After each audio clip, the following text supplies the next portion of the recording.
Hi dear students, ಈ ವಿಡಿಯೋದಲ್ಲಿ ನಾವು ನೋಡೋಣ ಮ್ಯಾಥಮೆಟಿಕ್ಸ್ 5 ಮಾರ್ಕ್ಸ್ ಮುಖ್ಯವಾಗಿರುವಂಥ ಪ್ರಶ್ನೆಗಳನ್ನೆಲ್ಲ ಕೇಳ್ತಾರೆ. ಸೊ ಯಾವೆಲ್ಲ ಯೂಸಲಿ ನಾವು ಚಾಪ್ಟರ್ಸ್ಗೆ ಟಾರ್ಗೆಟ್ ಮಾಡಿದ್ರೆ ಈಸಿಲಿ ನಾವು ಸಾಲ್ವ್ ಮಾಡ್ಬೋದು. ನೋಡಿ, ಒಟ್ಟಾಗಿ 8 ಪ್ರಶ್ನೆಗಳಿಗೆ ನಿಮಗೆ ಕೇವಲ 4 ಮಾತ್ರ ಅಲ್ಲಿ ನಿಮಗೆ ಉತ್ತರಿಸಬೇಕಾಗತ್ತೆ.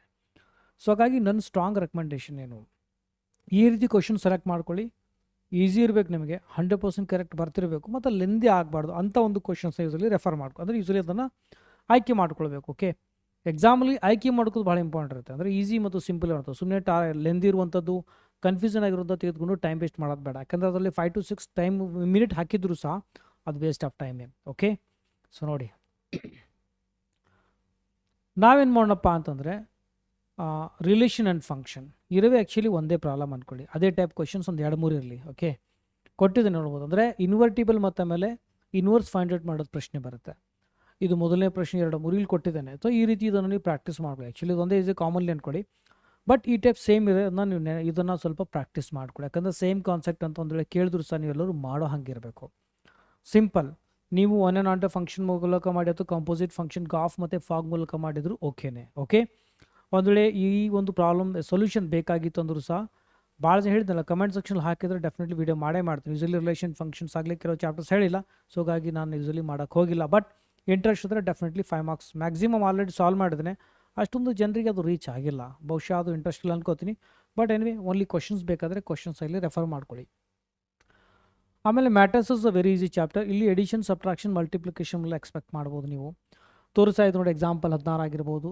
ಮತ್ತು ಇದು ಭಾಳ ಮುಖ್ಯವಾಗಿರುವಂಥ ಪ್ರಶ್ನೆ, ಇದನ್ನು ಯಾರೂ ಮಿಸ್ ಮಾಡ್ಕೊಳ್ಬೇಡಿ.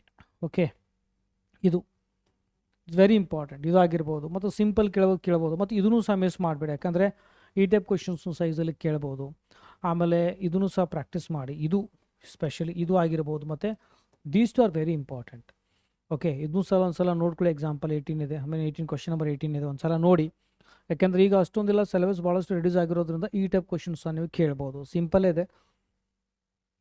ಆಮೇಲೆ ಇದರಲ್ಲಿ ಇದು ಸ್ವಲ್ಪ ಮಕ್ಕಳಿಗೆ ಕನ್ಫ್ಯೂಷನ್ ಮಾಡ್ಬೋದು. ಭಾಳ ಜನರಿಗೆ ಮಲ್ಟಿಪ್ಲಿಕೇಶನ್ ಯೂಸಲಿ ರಾಂಗ್ ಮಾಡ್ತಾರೆ. ಇದು ಒಂದು ಸಲ ನೋಡ್ಕೊಳ್ಳಿ, ಬಿಡೋದು ಬೇಡ. ಮತ್ತು ಈ ಟೈಪ್ ನಿಮಗೆ ಥಿಯರಿ ಬಂದು ಸಹ ಅದನ್ನು ಸಾಲ್ವ್ ಮಾಡಿ ಅಂತಲೂ ಸಹ ಕೇಳ್ಬೋದು. ಸೊ ಅಷ್ಟೊಂದು ರಿಸ್ಕ್ ಬೇಡ, ಅವನು ಸಹ ಕಲೀರಿ. ಯಾಕಂದ್ರೆ ಅಷ್ಟೊಂದು ಪ್ರಾಬ್ಲಮ್ಸ್ ಜಾಸ್ತಿ ಇಲ್ಲ, ಕಡಿಮೆನೇ ಇದೆ. ಆಮೇಲೆ ಡಿಟರ್ಮೆಂಟದ್ದು ಬಂದಾಗ ಇಲ್ಲಿ ಮ್ಯಾಟ್ರಿಕ್ಸ್ ಮೆಥಡ್ ಒಂದೇ ಬರುತ್ತೆ. ಎಕ್ಸಾಂಪಲ್ ಆಗಿರ್ಬೋದು, ಈ ಟೈಪ್ ಕ್ವಶನ್ ಸ್ಪೆಷಲಿ ಇದನ್ನು ಸಹ ಮಾಡ್ಕೊಳ್ಳಿ, ಯಾಕಂದರೆ ರಿಸ್ಕ್ ಬೇಡ. ಆಮೇಲೆ ಇಲ್ಲಿ ನಿಮಗೆ ಇವೆಲ್ಲ 2 ಟೈಪ್ಸ್ ಇವೇನು ಕೇಳೋದಿಲ್ಲ. ಯೂಸಲಿ ಇರೋದೇನಪ್ಪ ಅಂದರೆ 3 ಈಕ್ವೇಷನ್ಸ್ ಇದ್ದು ಮಾತ್ರ ನಿಮಗೆ ಯೂಸಲಿ ಕೇಳ್ತಾನೆ 5 ಮಾರ್ಕ್ಸಿಗೆ ಬೈ ಮ್ಯಾಟ್ರಿಕ್ಸ್ ಮೆಥಡ್. ಓಕೆ, ಇಲ್ಲಿ ಏನಿದೆ ಅಂದರೆ ರಿಪ್ರೆಸೆಂಟೇಷನ್ ಭಾಳ ಮುಖ್ಯವಾಗಿರುತ್ತೆ. ಅಂದರೆ ಸ್ಟೆಪ್ 1 ಅಪ್ ಟು ನಿಮಗೆ ಕಂಪ್ಲೀಟಾಗಿ ನೀವು ಫಾರ್ಮುಲಾ ಹಾಕೋದಾಗಲಿ, ಸಬ್ಸ್ಟಿಟ್ಯೂಷನ್ ಆಗಲಿ, ಮತ್ತು ಆಮೇಲೆ ಕೋ ಫ್ಯಾಕ್ಟರ್ಸ್ ಫೈಂಡ್ ಔಟ್ ಮಾಡೋದಾಗಲಿ ಭಾಳ ಮುಖ್ಯವಾಗುತ್ತೆ. ಸಿಸ್ಟಮೆಟಿಕ್ಲಿ ನೀವು ಅದನ್ನು ಸಾಲ್ವ್ ಮಾಡಬೇಕು. ಸೊ ಇದೊಂದು ಕ್ವಶನ್ ಕೊಟ್ಟಿದ್ದಾನೆ. ಓಕೆ, ಇದನ್ನು ಸಹ ಕಲಿಯಿರಿವಲ್ಲ, ಏನು ಕೊಟ್ಟಿದ್ದಾನೆ ಅದಲ್ಲ ಕಲಿಯೋದು ಕಂಪಲ್ಸರಿ. ಆಮೇಲೆ ಕಂಟಿನ್ಯೂಟಿ ಡಿಫ್ರೆನ್ಷಿಯಬಿಲಿಟಿಲಿಂದ ಸೆಕೆಂಡ್ ಆರ್ಡರ್ ಡೆರಿವೇಟಿವ್ಸ್ ಮೇಲೆ ಬರುತ್ತೆ, ಆಯಿತಾ.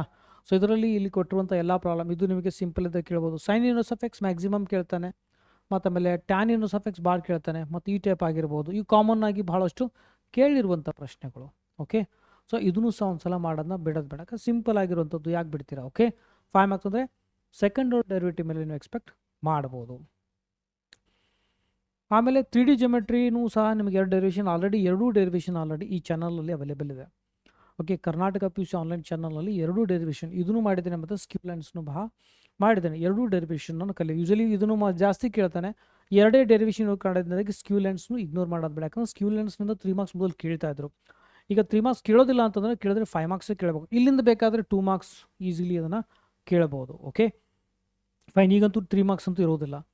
ಸೊ ಈ ಚಾಪ್ಟರ್ನಿಂದ 2 ಮಾರ್ಕ್ಸ್ ಕೇಳ್ಬೋದು, ಬಟ್ ಶಾರ್ಟೆಸ್ಟ್ ಡಿಸ್ಟೆನ್ಸ್ 2 ಮಾರ್ಕ್ಸ್ ಕೇಳೋಂಗಿರಲ್ಲ. ಸೊ ಹಾಗಾಗಿ ನನ್ನ ಪ್ರಕಾರ ಏನಪ್ಪ ಅಂದರೆ ಆತ ಯೂಸಲಿ ಪೇಪರ್ ಸೆಟ್ ಮಾಡೋನು ಇದ್ರ ಮೇಲೆ ಕೇಳುವಂಥ ಸಾಧ್ಯತೆ, ಅಂದರೆ ಅದರ ಪ್ರೊಬಾಬಿಲಿಟಿ ಇಸ್ ಮೋರ್. ಸೊ ಅದಕ್ಕೆ ನಾನು ಹೇಳ್ತಾ ಇದ್ದೀನಿ, ಇದನ್ನು ಮಿಸ್ ಮಾಡ್ಕೊಳ್ಳೋದು ಬೇಡ. ಆಲ್ರೆಡಿ ಈ ವಿಡಿಯೋದ ಫುಲ್ ಎಕ್ಸ್ಪ್ಲನೇಷನ್ ಮಾಡಿದ್ದೇನೆ, 2 ವೀಡಿಯೋಸ್ ನೋಡ್ಕೊಳ್ಳಿ, ಚಾನಲ್ ಅವೈಲೇಬಲ್ ಇದೆ. ಓಕೆ, ಸೊ ಇದಕ್ಕೆ ಬಿಟ್ಟರೆ ಮತ್ತೆ ನಮಗೆ ಇಂಟಿಗ್ರೇಷನಲ್ಲಿ 9 ಇಂಟಿಗ್ರಲ್ಸ್ ಇವೆ, ಹೌದಾ. ಅವು 9 ಇಂಟಿಗ್ರಲ್ಸ್ನು ಬೇಕಾದರೆ ನೀವು ಕಲಿಬೋದು. ಸೊ 9 ಇಂಟಿಗ್ರಲ್ಸ್ನಲ್ಲಿ ಏನಪ್ಪ ಅಂದರೆ ಇಂಟಿಗ್ರೇಷನ್ ಪರ್ಟಿಕ್ಯುಲರ್ಲಿ ಯಾರಿಗೆ ಅಂದರೆ ಇಂಟ್ರೆಸ್ಟ್ ಇದ್ದರೆ ನೀವು ಇಂಟಿಗ್ರೇಷನ್ ಬೇಕಾದರೂ ಮಾಡ್ಕೊಳ್ಬೋದು. ಓಕೆ, ಇಲ್ಲಿ ಮಾಡಿರ್ತೇನೆ, ಹೇಳ್ತೀನಿ ನೋಡಿ. ಇಂಟಿಗ್ರೇಷನ್ ಇದರಲ್ಲಿ ನಿಮಗೆ ಟೋಟಲಿ 9 ಇಂಟಿಗ್ರಲ್ಸ್ ಇವೆ. ಒಂದು 1/x² + a² dx. ಅಂದರೆ ಇದ್ರದ್ದು ಏನಪ್ಪ ಅಂದರೆ ಇದ್ರ ಜೊತೆ ಕಂಪಲ್ಸರಿ ಪ್ರಾಬ್ಲಮ್ ಸಹ ಮಾಡಬೇಕಾಗತ್ತೆ. ಟೋಟಲ್ 9 ಇಂಟಿಗ್ರಲ್ಸ್ ಬರುತ್ತೆ, ಬರಿತಾ ಇದೆ ನೋಡ್ಬೋದು ಇಲ್ಲಿ. A square minus x square d X. ಇವು ಮೂರು ಇದ್ರ ಜೊತೆ ನ್ಯೂಮರಿಕಲ್ಸ್ ಮಾಡಬೇಕು. ಇದಕ್ಕೆ ಸಂಬಂಧಪಟ್ಟಂಗೆ ನ್ಯೂಮರಿಕಲ್ಸ್ ಕೇಳ್ತಾನೆ.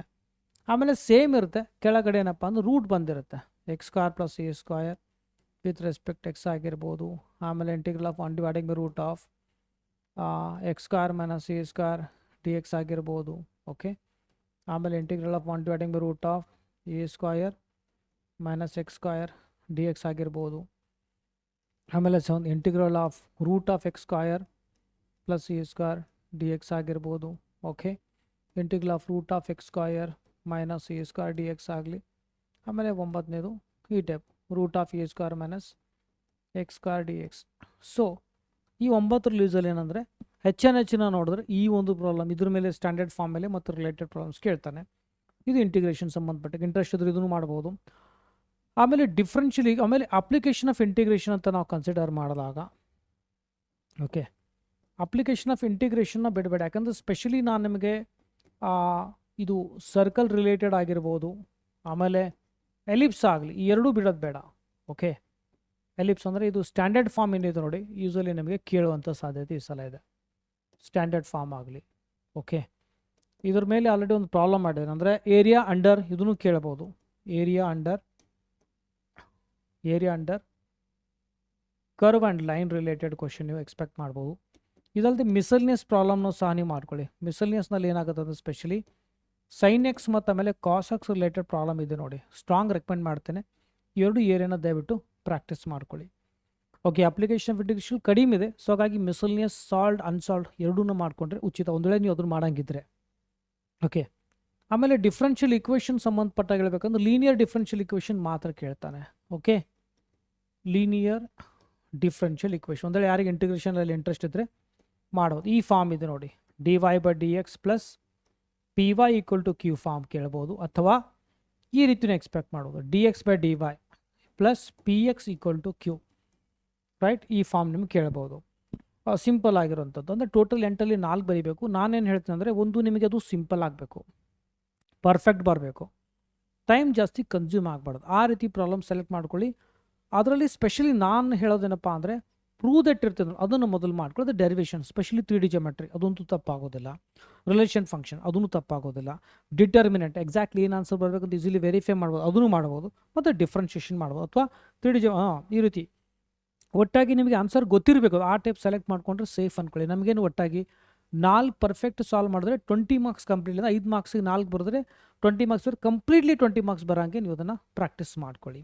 ಓಕೆ, ಒಂದು ವೇಳೆ ಯಾವುದೋ ಒಂದು 5 ಮಾರ್ಕ್ಸಲ್ಲಿ ಯಾವುದೋ ಚಾಪ್ಟರ್ ಪರ್ಟಿಕ್ಯುಲರ್ಲಿ ಬೇಕು ಅಂತಂದರೆ ಕಮೆಂಟ್ ಸೆಕ್ಷನ್ ಹಾಕಿ ಅದ್ರ ವಿಡಿಯೋ ಮಾಡಿ ತಿಳಿಸಿರ್ತೇನೆ. ಓಕೆ, ಸೊ ಇದೇ ರೀತಿ ಭಾಳಷ್ಟು ಅಪ್ಡೇಟ್ ನೀಡ್ತಿರ್ತೇನೆ, ಭಾಳಷ್ಟು ಇನ್ಫಾರ್ಮೇಷನ್ ಕೊಡ್ತಿರ್ತೇನೆ. ಮ್ಯಾಕ್ಸಿಮಮ್ ಜನರಿಗೆ ಶೇರ್ ಮಾಡಿ. ಓಕೆ, ಸೊ ಚಾನಲ್ಗೆ ಇದ್ರಿಗೂ ಸಬ್ಸ್ಕ್ರೈಬ್ ಮಾಡಿದ್ರೆ ಸಬ್ಸ್ಕ್ರೈಬ್ ಮಾಡಿ. ಮತ್ತಷ್ಟು ಮುಂದೆ ವಿಡಿಯೋದಲ್ಲಿ ಟೇಕ್ ಕೇರ್, ಬಾಯ್.